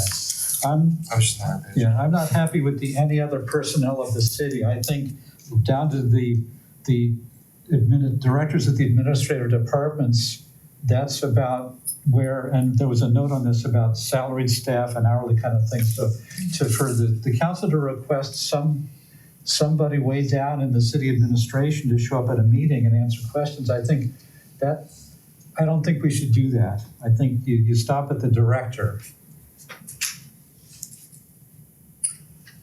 Well, the only comment I would have on that, Drew, is, again, this is language that's in the Ohio Revised Code, and it probably is intended to address a situation where you might have a city considering issues relating to a particular department, and it may be that the director isn't really the right person to speak to it because there's an assistant director or some other person in that department that really is handling that issue. If that were the case, though, then the director would know that more precisely than any city councilor kind of thing. So I think if I want to get information about something specific in a department, I talk to the director. That the director, and if the director says, I think you need to speak to so and so, we take the director's lead on that, not the councilor saying, I want to speak to Miss so and so in your office because she's got the information I'm after. I think that's going around the director in a way that I don't think a director would like. So I have a question that's kind of up a notch. Is you're mentioning the ORC, and I just don't remember. Does the ORC they have draft language for charters? The ORC has provisions that apply to cities that are not charter cities. Is how I understand it. Is that right, Lee? Yeah, and they'll apply to the extent the charter doesn't address the issue either. So some of those statutes may still apply, but it takes a little home rule analysis to figure that out. So essentially,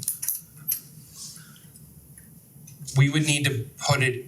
Wait, I thought we have home rule, right? Yes. Okay, so we have a choice, is what is being said, potentially, of putting it in, or it's possible that the home rule ORC clause would kick in, but that's not guaranteed. That would have to be analyzed. Am I understanding just the? Yeah, I mean, if you have any questions about whether it applies, putting it in the charter would make it more clear that it does apply. Oh, that's a good point. On the subject of how we specify who's being invited or who's required to attend, would it be possible to include something on the order of, for example, at the director or an informed representative from the department, something of, so that you're not saying that that particular individual has to show up, but it has to be an informed individual who will come and deal with the responsibility of answering questions. You know, if you think about the reality of this, say a kid gets seriously injured at a baseball game. The Department of Recs, the director of the Department of Rec, whatever it is not at the baseball game. But the person that's been designated from the department to be there while the baseball game is being played, is the one who's going to know, because there's a lawsuit or there's a possibility of a lawsuit, and so the council, it seems to me, would want to talk to the person from that department, the employee from that department who was there, who saw it. Say there was a fight and some kid got injured or whatever. So I mean, it seems like it's not always a director who has the information. You don't want to talk to somebody, you don't want a third, fourth, or fifth hand version of something. You want to say, did Graham punch Roland before he fell over and hit his head, or did he fall over? In other words, they want to know what happened. But- so it seems to me that's the type of thing that. But the director is responsible for the people who work under the director, to brush the director aside and say, we don't want to talk to you, we want to talk The to director someone. didn't see. The director can't. They have to say, I can't see that. Now, who knows? Was the council at the ball game? Who saw that? Where are we getting this information that it was so-and-so in your department that witnessed this accident? We want to speak to that person, kind of thing. So you're assuming that somehow we know that, employee X witnessed this thing, and so we only want to talk to employee X, and we're going to just ignore the director who employee X answers to, kind of thing, and go in. I mean, No. I mean, you want to know. I think we're assuming that people would invite in good faith. Well, I mean, so I always assume good faith. Well, good faith would say, I'll ask the director to come and address this issue, and in good faith, I'm assuming if the director doesn't know, the director will bring somebody with him or suggest somebody with him or her who does know. I think we need to assume good faith on the director's part as well. see, and a reason I would see to keep it in is because one, it uses may, so council president or committee may request, so they don't have to. But the thing that gets me is, how do you say this nicely? The director's a bad person who's like abusing their staff. You want to skip the director. The director could fall back on the charter and say, well, that's cute, but you can't have them come and I don't want them to come. If it's not in there. This to me would allow them to do some level of inquiry and also into staff matters that might be concerning. It seems a bit extreme, but it's just something where it's like, that's just where I can see where there are bad actors and poor faith, and administratively, yes, the director should be operating X, Y, Z. The council might go, okay, well, what does your staff say about this? Or something like that. That would be where my mind goes. So that's how I'm thinking about it.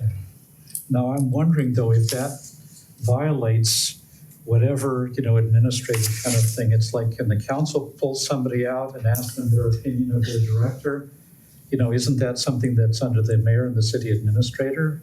I'm just worrying that we are really kind of mixing up chains of command here and that sort of thing. And so I don't know. I mean, the mayor's argument is that we should be going through the mayor I think that one and not the thing directors for the same that reason. makes me So like we're already Two moving people beyond talking at the same chain time. of command. Hello, pause for a minute, please. Wait a minute. Linda, you have to start We again. have three people talking at the same time.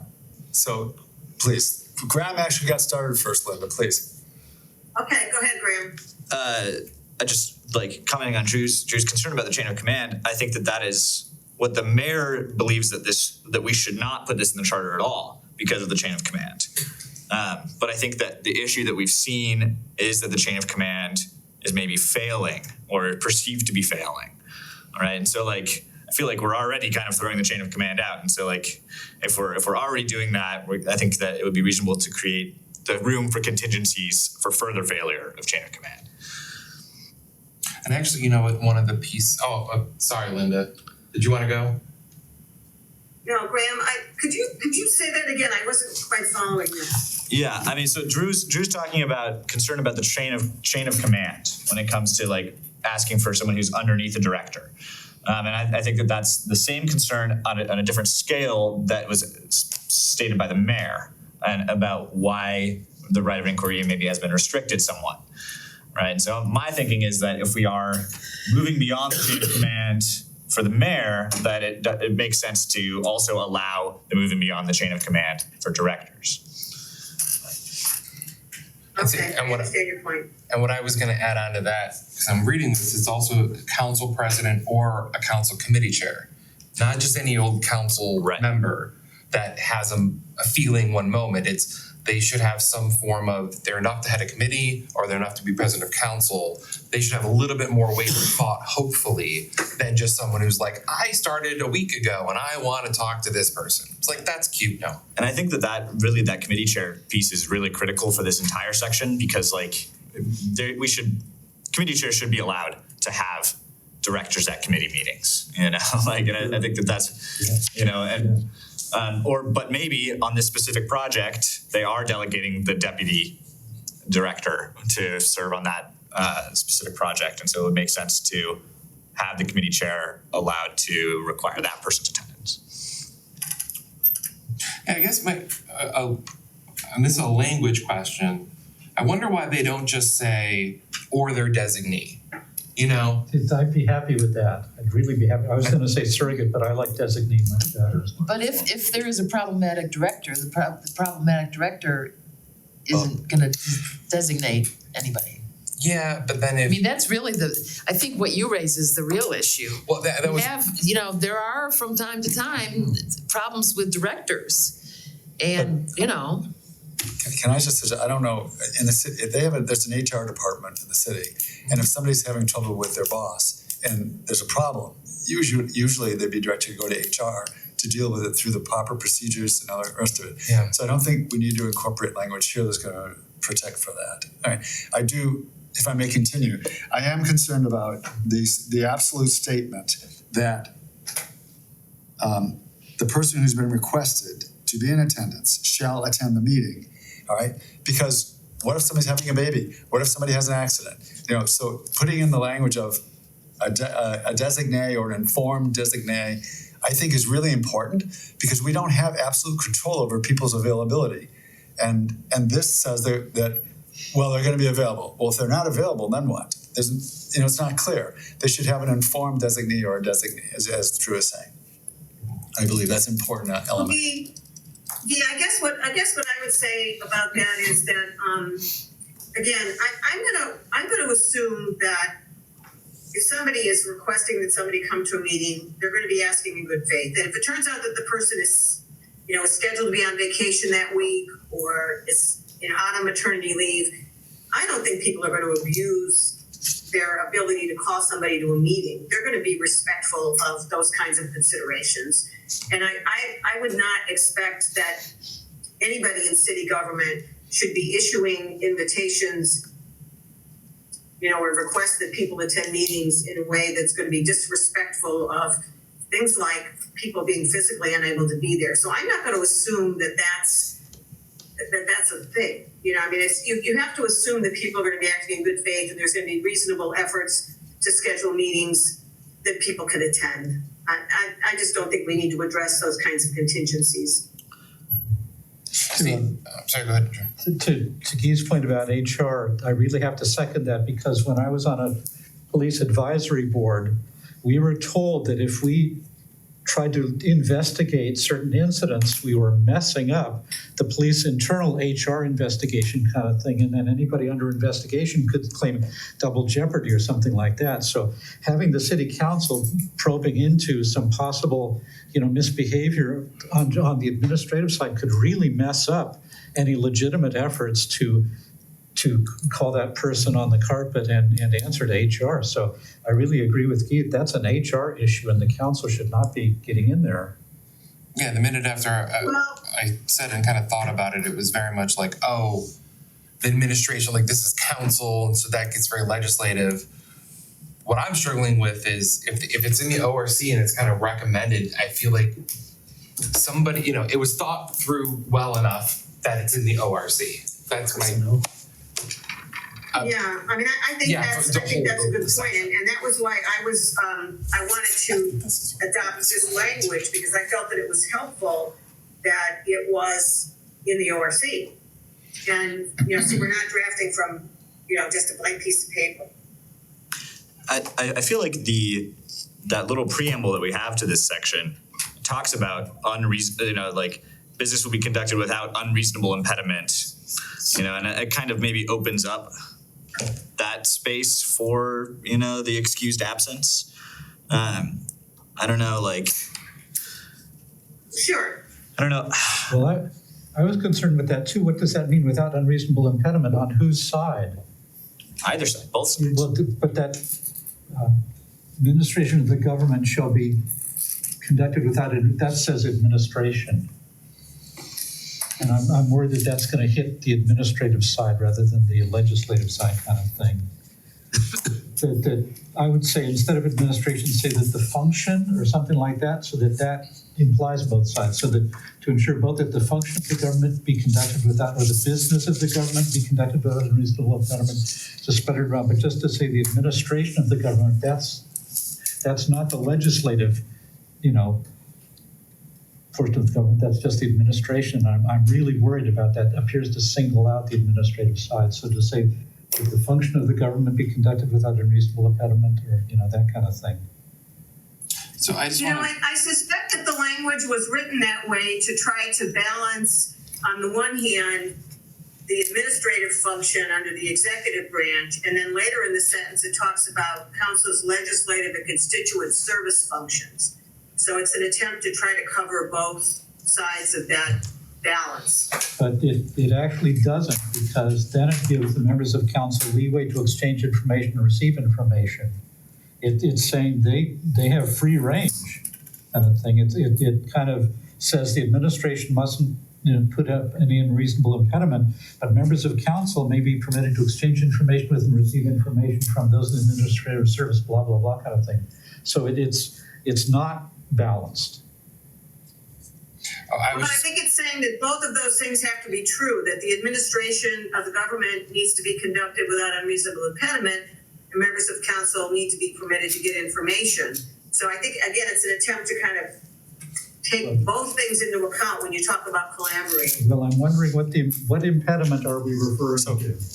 I mean, if I might, I think I was involved in this. I don't know, I can't recall where it came from and how we all got it here. But Linda, I think you're correct in this, in the sense that the complaint is that a council can ask for too much from the administration, which is why it says without unreasonable impediment. So council should recognize that they have limits on what they should be asking for. At the same time, in the latter part of the paragraph, council still needs the information that they need to do their job. So there is that balance in there, and that's the balance that they're talking about. And the impediment is administration doing their job, the executive department's doing their job.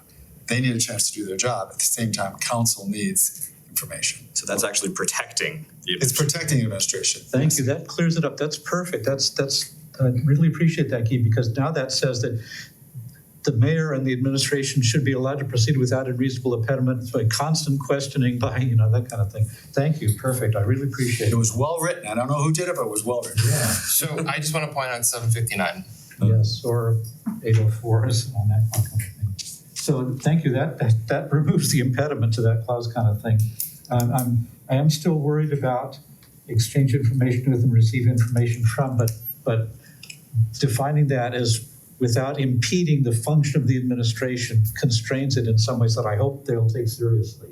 So, okay, if need to, I think I'm ready to take a vote on this section because we discussed any parts that I was concerned about. I don't know about the personnel. I really like the word designate, and I don't know if I spelled that with one E or two at the end kind of thing. So I don't know if we want to change any of that or leave it as is. I mean, I motion that we table this till next meeting. That might be the best course. I'm sorry, what did you say, Jonathan? I said I was motioning that we table this till next meeting. I'll second that. Just because I think a few different things have been brought up, and we're at the 8 o'clock and winding, and it seems just And this- hopefully we can do it quickly next, but I think we should just table it. Yeah, and this is really at the core of one of the big issues we were dealing with, communication, so. So I mean, I did a motion to I'll table second. and Drew seconded. Was there, all in favor? Is there any discussion? I don't think I'm sorry, I really thought you don't discuss a table. Oh, I'm sorry, okay. I really don't know. You know better, you know a lot more than I do. That was just my impression. We're not really into Robert though. so Flexing that parliamentary muscle. Wow, I'm not sure either, and honestly. Let's just assume you don't. Yes, yes. Discussion. All right. I'm just, I thought we were not following procedure, that's all. I don't have anything to offer. And that's where I immediately go, so Yes. sorry about that. Okay, any discussion? Yeah, please. Unless, no? You may call your question. Okay, all in favor? Aye. Uh, Any opposed? Any abstain? Carried unanimously, I believe? Yeah. All right. Yeah. Can we, where are we in our agenda? Well, we're still on All right, item so, A. so in terms of our agenda, we have, not finished 7A. All right. We finished a paragraph from 7A. We did that. So next meeting, we can get started on A and B. So next meeting we'll resume on this discussion. And then we'll cover Drew's text. And Drew sent both non-discrimination and, changing how we vote on city council. And then we also have from Division on Finance and Budgeting. That should be plenty. So we'll see how much we can finish at our next meeting. And a reminder. Graham, do you have action items? I didn't have any. I was trying to keep track. I don't have any.